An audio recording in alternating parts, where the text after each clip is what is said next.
Hello, AfterBuzz TV Bar Rescue fans. Tonight we're getting freaky in the Tiki. You're tuning into the destination for TV superfan discussion, AfterBuzz TV. And now, let the buzz begin.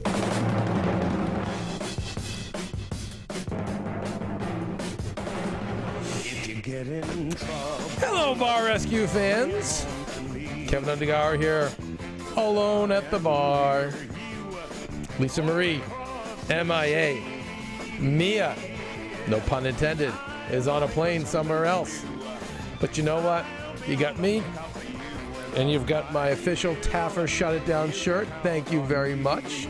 Representing, wearing the colors. Tonight's episode, getting freaky at the Tiki. I thought it was a great episode, and it was just amazing to see our friends from Pirates. So there we are. We're seconds into the show, and I'm mentioning Pirates. But it was amazing to see them. I'll have much to say about that when we get there. We'll go through this chronologically. Okay, so we've got a bar that's named the Feaky Tiki that was opened in 2008, Clearwater, Florida. Frank, the owner, is running the place, and he has a partner named Sean who bought in for a 2.5% stake. So rather low ownership, I would say. I can only imagine how much money he had to pay to get that. Maybe it was a lot of money to kind of keep the lights on, to say in return that he could own a bar. I'm not so sure. We'll get into him as this unfolds.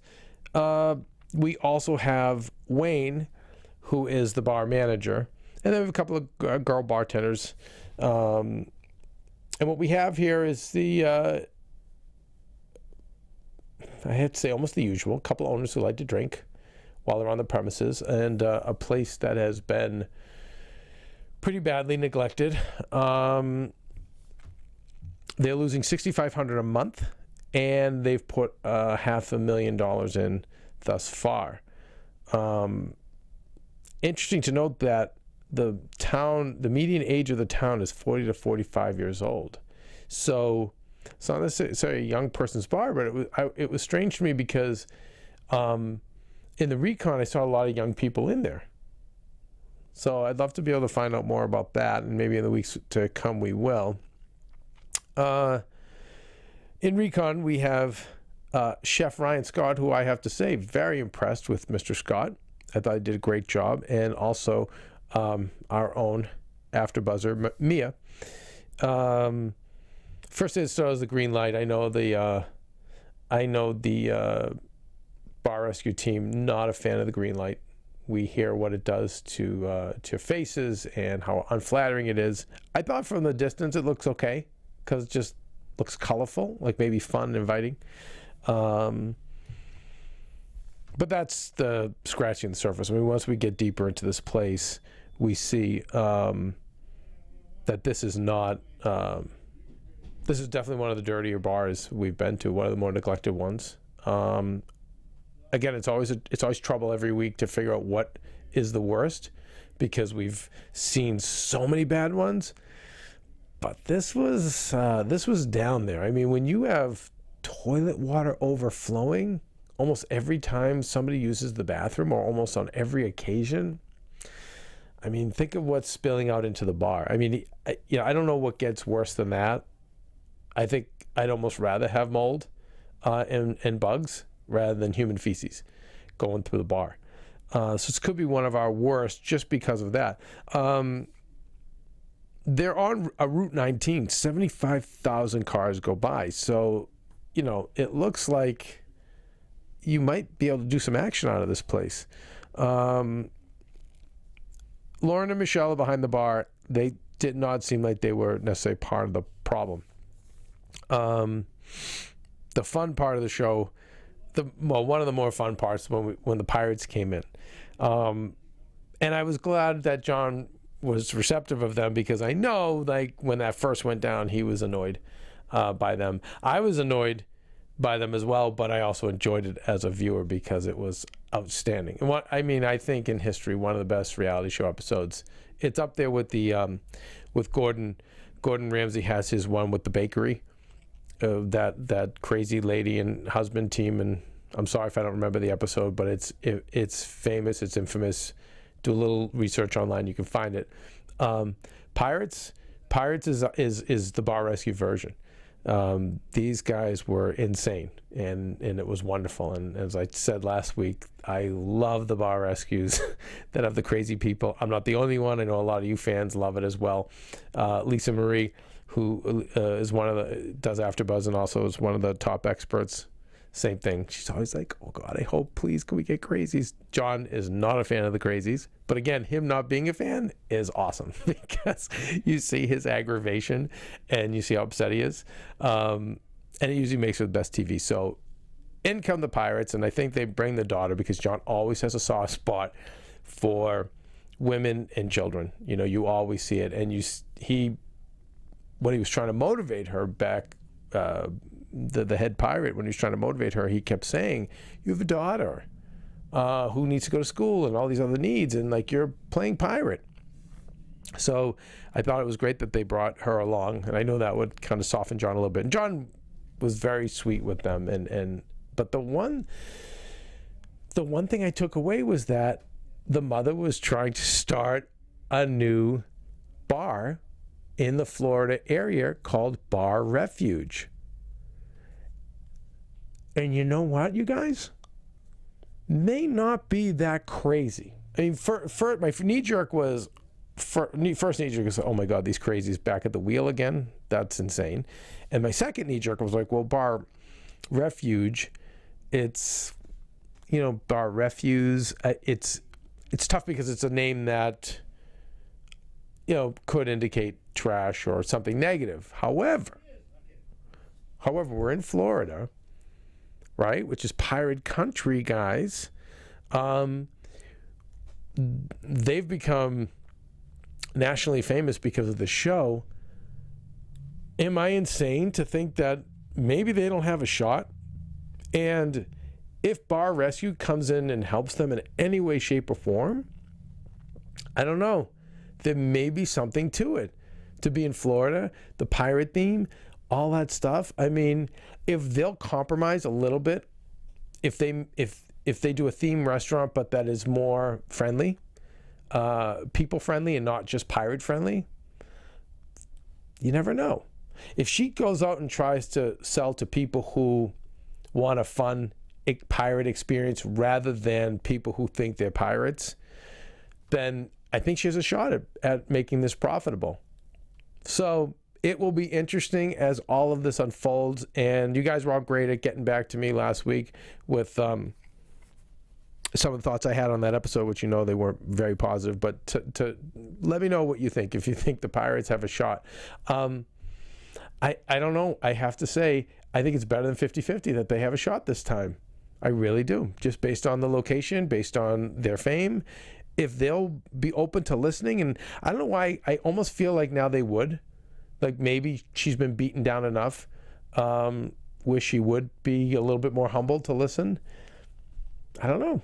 Could be interesting. Anyway, you guys make sure you hit us up on YouTube or iTunes, or you can tweet at Undergaro, tweet at me. Either way, I'd love to know what you guys think because I'm genuinely curious. I mean, I know I'll be seeing John in the next few weeks, so I'm going to fanboy and geek out on him, and I'm going to ask him.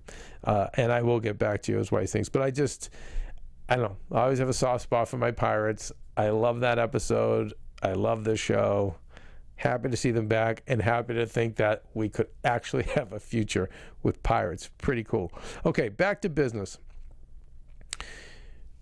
If it wasn't bad enough that we have an overflowing toilet, we also see some of the dirtier things we have ever seen in the kitchen. I mean, we've seen dirty kitchens before, but to see a human hand spread pizza sauce on a shell, oh my God, after everything else she touched, it just made me sick. And again, my girlfriend does this all the time when we watch this show. We start asking ourselves, why do we go out to eat? Like, this is what we're all dealing with, guys. Anyway, needless to say, watching that, was not easy. And we have an outdoor fryer later, which I can only imagine. It rains a lot in Florida. You get any water in the fryer, and I know from working in the carnival business, when water got in the fryers, it was brutal. It bubbles over. I mean, it's a disaster. So I can't even imagine how inefficient that is, let alone the fact that she's going back and forth, touching different things. I mean, there's no way that would have passed a health inspection, but I think they had bigger problems.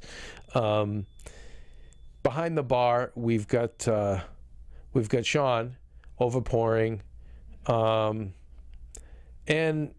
one of the things that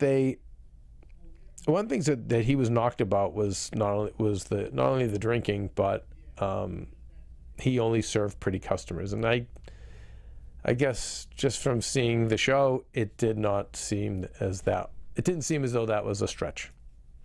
And I know it's kind of shitty, but that to me strikes as somebody that wanted to put up some money and get 2.5% ownership in a bar that's already in debt, which means you're never going to see any money. But just to be able to play bar owner to talk to pretty girls. But man, I have to say, if you should know as a bartender, let alone bar owner, that you make everyone feel special when they come into your bar, regardless of what they look like. For me, sometimes the people who come in alone were lonely. I did my very best. I gave them the most attention, or I would try to introduce them to other people at the bar, get them all talking. Because you're not just serving a drink, you're serving an experience. And so when it's the pretty girls are getting the most, you want to take care of them because pretty girls in your bar is always going to drive sales. That's what's going to get other people to come in. But at the same time, you want everyone to come in to feel welcome and at home and to have a wonderful experience, but that part of that's on you. So I didn't like that. Did not like that. That was a red flag. When John, I always love when John gets that moment. That's it. I wait every show for that moment in the SUV where he just snaps. He can't take it anymore. And so last night, it probably was something in the kitchen or whatever. And then that was it. It was that's it. I can't watch this anymore. And in he goes. So I always wait for that moment in the show. It doesn't happen every week, but most weeks it does. And it's awesome. So John charges in, and he goes at the three guys, the three amigos. He goes at Frank, he goes at the guy, and then he goes at Woody. Oh, Wayne, excuse me. Is it Wayne or Woody? I'm so sorry, guys, because I have two different notes here. Damn. I'm gonna say Woody. Might be Wayne, but I'm gonna say Woody. But I just thought he was a jewel. I really did. I had a funny feeling he was going to come through. I had a funny feeling that he was going to be the guy you could depend on, because he was the one writing John consistently. He was emailing John, emailing Bar Rescue, please come, please come, please come, please save us. And I was sad that when everyone got dressed down, he got dressed down too. But that's me being, I think being soft-hearted. And not strong where you need to be strong, because John had a point. If you're the manager so owners definitely, starts the head of the snake, the head of the fish, right? Stinks from the head down, as they say. So it's like Sean, he's most at fault. I mean, Frank's most at fault, then Sean, then Woody. I mean, at some point you have to have a last line of defense. And I get that people just start quitting after a while, but a manager, you're given that title for a reason.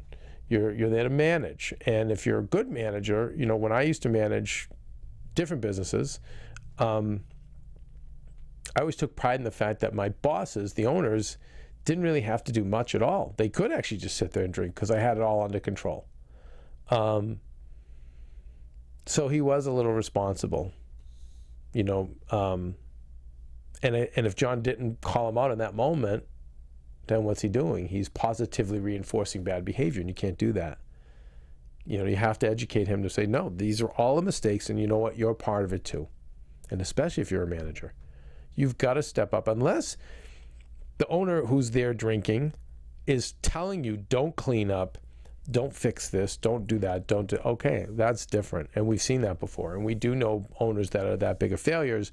But at the end of the day, if you're a manager, The best managers are the one who take matters into their own hands, who work the extra hours, who do the overnights, who really marry the job, for better or worse.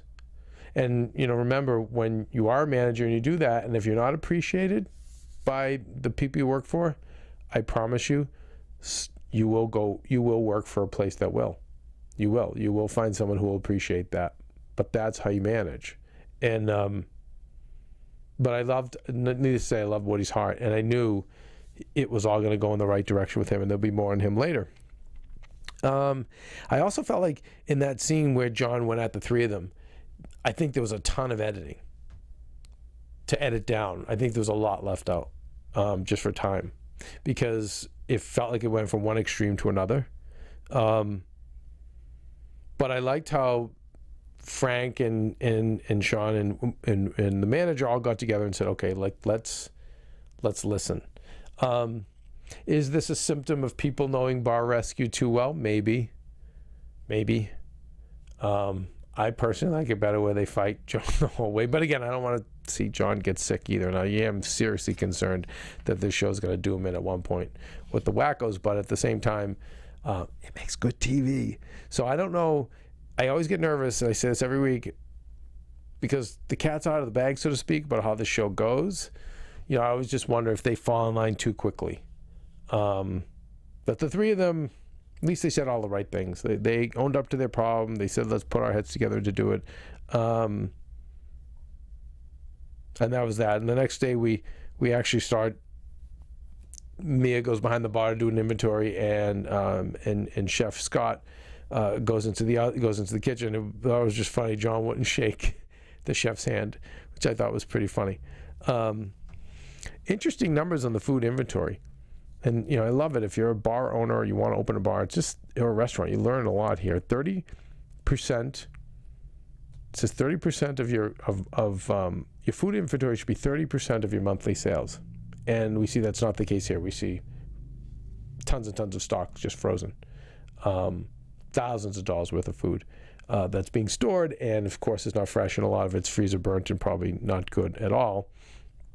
As you imagine, when Mia looks at the bar, getting back to the kitchen, you have a $30 cooker to make hamburgers. You've got a fry later that's outside. You're not set up for success at all. It's cool that John brought in that turbo oven. I'm sorry, every man cave owner, do we not have to have one of these? First thing, I just looked at my girlfriend. She just said no. She just knew what was on my mind. When I saw that turbo pizza cooker, 90 seconds gives you a pizza, and even in the stress test, the pizzas looked amazing. I'm like, and the breadsticks, I'm like, I'm in. But anyway, a little side note. But that's why we love Bar Rescue. Teach us about all these fun toys out there. But the kitchen's so bad. I always like when the kitchens are so bad that John, even before the renovation, he has to put some stuff in, because they're literally in such horrible shape. And this is one of them. We go to the bar, and the bar, as you imagine, is terrible. Beers have not been rotated. Beers are literally rusted out. Gross. And we get to our big moment, delivered by Mia, which was the condom. And you just hear her reaction. It was phenomenal. And my brain didn't even go. I thought maybe it just came out of the toilet bowl or whatever. But John put it together that more than likely Sean or somebody there was banging someone behind the bar, and I think it was probably Sean. Just guessing, just a guess. I wouldn't even have thought of that, but then, leave it to John to figure that out. And the fact that everyone was okay with that.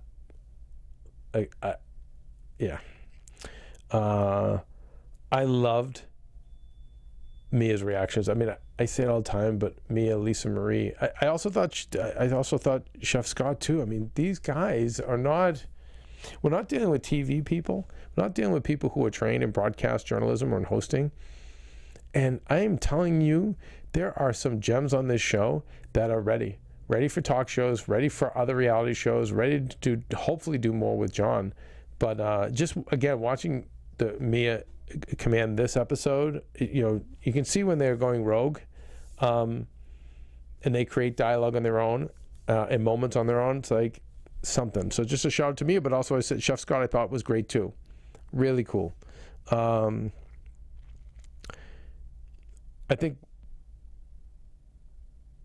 once everything gets once they get into stress tests, well, you know, we know how the stress test is going to go. I mean, what I knew Woody was going to come through and work his ass off, and he did, because he had such incredible heart. So I was not surprised that it went the way it did. And then once the toilet water came out, obviously John had to shut the whole place down. It's like they shut it down though, and you think about when all it took was Roto-Rooter to come, you guys, and snake 200 feet of pipe. Now, I know from my studios here, when we bought them, we snaked them about 100 because it was an old building. Snaking 200, it's going to be a little bit more expensive, but I am telling you now, not a lot of money. And you just consider how failure happens. You know, when you don't take care of your foundations. The first thing is your foundation, which is what? Like cleanliness and making sure machinery operates correctly, including plumbing. All stuff easily resolved, but you know, I get when you get depressed and you get down and you just start to give up, and then you drink, and I know it sounds like a cliche, but it never helps. It never does. And we see these owners just kind of get into this depressed, drunken stupor or haze. But how easy would that be? You didn't need John Taffer to come out and snake your pipes. And again, a manager, that's something a manager just does, gets the bill, and then gets yelled at by the owner later. Like if you have a bad owner, you just do it and say, oh, sorry, yeah, we did it, and it was X amount of dollars and whatever. And then you beg for, beg for forgiveness, not permission. Anyway, I love that John. My favorite moment of this show after seeing Pirates was when John said, "I will solve this." It's so great. He was like, everything else up to now has been their problem, but it was so great. He's like, the plumbing, that's on me. I'm gonna fix this. I don't know why I got a kick out of that. And of course, John being John, I'm like, okay, done. And I'm thinking, we've seen them repair foundations on this show. We've seen them do some unbelievable stuff. So I'm like saying to myself, this is not going to be a problem. You know, this is not going to be a problem. And of course it wasn't. And I didn't realize it was as minor a problem. I was like, oh my God, are they going to have to, you know, are they going to have to take out pipes in the floors? Are they going to have to, you know, but that's all it took. It's like, really, guys, come on. We get to the moment of the show where we have the sit down. I mean, Mia creates some amazing drinks for them, and I just love the tips on garnishing, which now I'm going to use. Very interesting way to garnish. The stripping of the fruits on the sides, and then creating almost like that wagon wheel look. Awesome. Why I love this show. And then in the kitchen, we're going to move over to more pizzas, breadsticks, things like that, because cheaper, easier to do. You can take one ball of dough will get you all these menu items. Really smart. But then we have the sit down, and Frank talks about his dad dying, and the dad was a bar owner. So this is actually someone who's kind of grown up in the bar business, which is I like when we see, because in Bar Rescue it's usually it's usually the person who's got the fantasy of owning a bar that does it.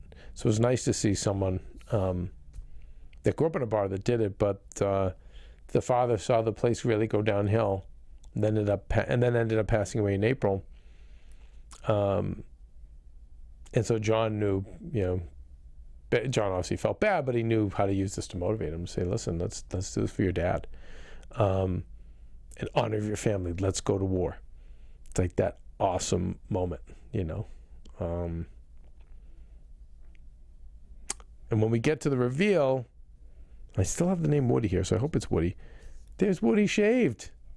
Talk about total commitment. And when they do the reveal, you see Woody just go so crazy.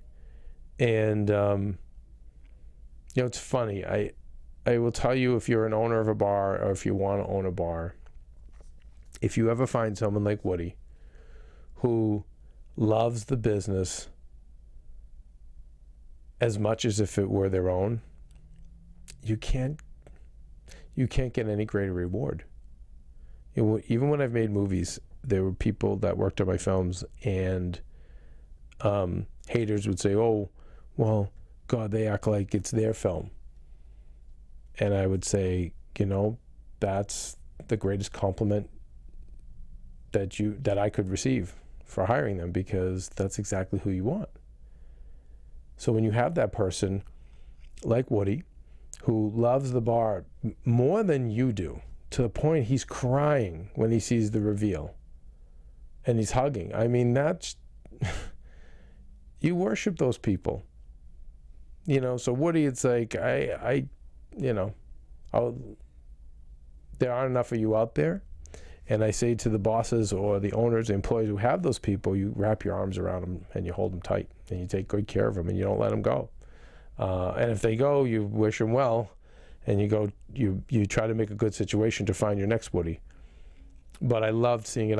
He made me choke up and start crying a little bit, because I saw, just this kind of, I don't know, this like little engine this little spark plug who just kept going after John, saying, you know what, like, please fix our bar, please fix our bar, please. And then John comes and then beats him up, and then he responds to the beating and steps up, and then just seeing him break down into tears over the renovation, it just got me. But let's talk about the renovation. So we decide that instead of making we talk about sports bars. I feel like sports bars are always a layup. I mean, there's no layups in the bar business, but with a sports bar, you could be okay. You could be okay. Sports going on all year long. But John calls this a sporting bar. Never heard of that before. Not a sports bar. And the sporting bar is a place that, you can watch sports, but you can also play and compete and do a lot of different games, whatever. And I have to say, like, I love the bar games.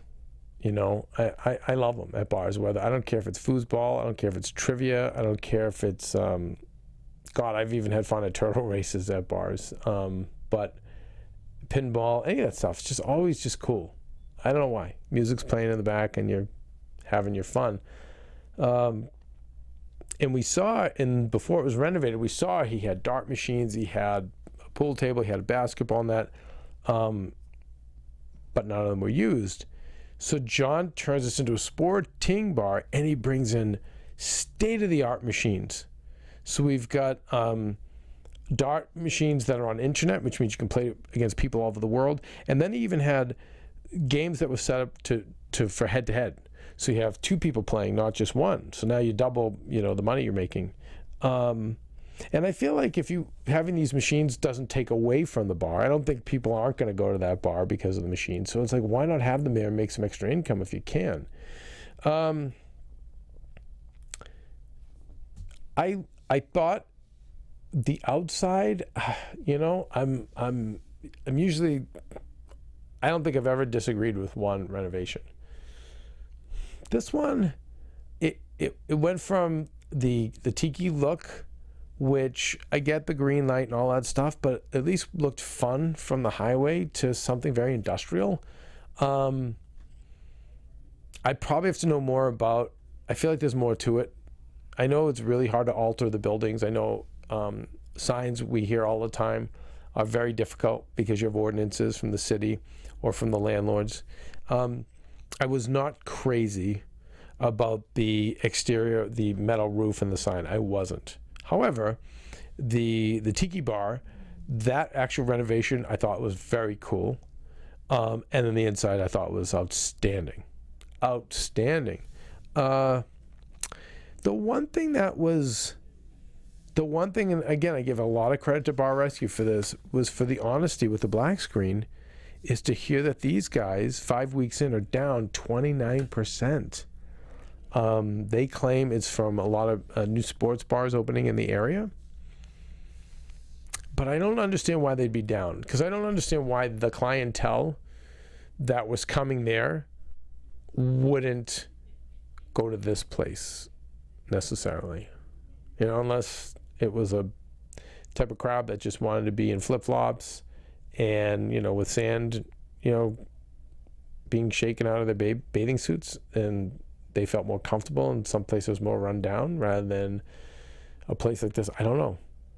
So Mark, in the booth, can you look up and tell me what's going on with Bar Rescue updates? What are they saying about this bar now? Aptly named for Frank. So it's for Frank's father, Frank Tees. Okay, so I don't have Mark. You're not in the booth. You went to sleep on me. No, I'm here. Sorry. All right. So tell me what's going on at Frank Tees right now. A lot of different stuff. They've changed a lot of what, a lot of what Rob went in there and did. It went from being Frankie T's a sporting bar to Frankie T's drinkery, but they've settled on the name Frankie T's Dive Bar. And whoever is running their Facebook page is not too positive about all of the help that came through. No. What are they saying? Let's see. They posted the episode description and then an immediate comment. So, for example, John Taffer is no stranger to finding rats, roaches, and raccoons inside the bars he rescues, but his discovery of a used condom at this rundown Florida Tiki bar redefines owner neglect. Owner neglect? Cleaning crew comes through 5 nights a week, sweeping and mopping behind the bar. So if you buy this, I have some swamp property for sale, cheap. Oh, fuck you. Join us Sunday for the true story with question and answer session after the episode. Yeah, that's one of the things. On Woody's Facebook page, he's a little disappointed at how he acted on the show, saying he was mad, his head was spinning, and for the first time in his entire life he was speechless. They're all disappointed in how they were not true to themselves because of the cameras. Sucks. He then replied, rather crazily, maybe you can come visit me when I'm in jail out there for flying out to kill some reality TV star. Lol. Yeah. Ooh. There's not some. Woody, I just gave you all that love. Yeah. There's not some. Yeah. Woody, you came off great. I mean, listen. There's no way those guys are dropping a condom to make a moment. They didn't need to. There was enough there. There was, and it would be just too big of a risk for the show to do that. They're not, and I get where you're going to say this cleaning crew 5 nights a week because you want to preserve your brand. You don't want to look bad, and you don't want future customers not to go there. And despite that, apparently they're still having plumbing problems, despite all of the work that got done. They're still having plumbing problems. Yeah. There's not too many newer reviews, but somebody was talking about how they were flushing one toilet, jiggling the handle, and the two other toilets in the bathroom started bubbling and making noise. So, yeah. Is there any positive reviews? No. Like it's a lot of people. It's unfortunate that it's kind of putting the show down while putting the bar over. It's a little ridiculous. We see that a lot. Yeah. I don't mind the idea of going to Frankie T's Dive Bar. I think it's what I said. The reason sales went down is because that's a crowd that actually wants a dive bar. They don't want something nice, and believe it or not, that exists. And they might have felt like they weren't welcome or comfortable in that environment anymore. So I get that. But man, how do you, all that free machinery, all those games, I mean, there's just tens of thousands of dollars there, not to mention advertising for the bar and consultation. How do you dismiss that? And Woody, buddy, you looked, to me, you had me. You had me. You were in. Like, I didn't see you in any negative portrayal at all. I just probably the bar, and he probably loves the bar so much that he's so overprotective of the bar that the bar looking bad, he wants to fight for the bar. Maybe that's it. And if that's the case, I get it, and I respect you for that. But I think they're trying to stand on their own legs without. They're trying to come back looking strong. Yeah. But it's not helping if you put the brand that helped you get there down. Right. Well, you know what? A good episode, nonetheless. I get it. It'll be interesting to see how long they last. I think they probably will last. It seems like, because it did seem like there were people at the bar, even when they were doing the recon. Next week we have Back to the Bar, another Back to the Bar. So we're going to be a little lighter, a little bit more talk. I know we're getting to see Pirates, or at least Pirates going to be involved in it. And then there's a competition with Chef Pink. So I don't know if we'll do an after show for it. We'll see. They're just kind of fun. I don't know if there's a whole lot to talk about. If there is, then you know what? We'll be back. If not, we'll be back the following week to do another bar rescue. Again, comments on iTunes or YouTube or at Undergaro. Let me know your thoughts about this one tonight. Yeah, I'm disappointed to hear that these guys are feeling that way about the bar, but it's always 50-50. They either love it and embrace the changes, or they hate it and they shit talk. Oh man. Maybe it'll take some time for them to yeah, or like I said, maybe like you said, they're wearing a brave face because that's all they feel they have. You know, rather than say, oh yeah, right, we had a dirty bar with dirty condoms here and we were all fuck ups. So maybe it's easier. Anyway, I am at Undergaro, and hopefully by next week or the week after, I'm gonna have some of my kiddies back here with me. Lisa Marie Joyce, Mia Mastriani, to name a few. But they're busy rescuing bars, so which isn't a bad thing. Anyway, guys, thanks so much for tuning in, and we will see you at the next rescue. From executive producers Maria Menounos, Keven Undergaro, Phil Svitek, and the entire AfterBuzz TV staff, we would like to thank you for listening to the AfterBuzz TV network. To watch or listen to other after shows and post comments or questions, be sure to visit AfterBuzzTV.com. I'm Sir Richard Wentworth, and this has been a presentation of AfterBuzz TV. Buzz you later. The views expressed herein are those of the hosts only and do not necessarily reflect the views of AfterBuzz TV or its owners or principals.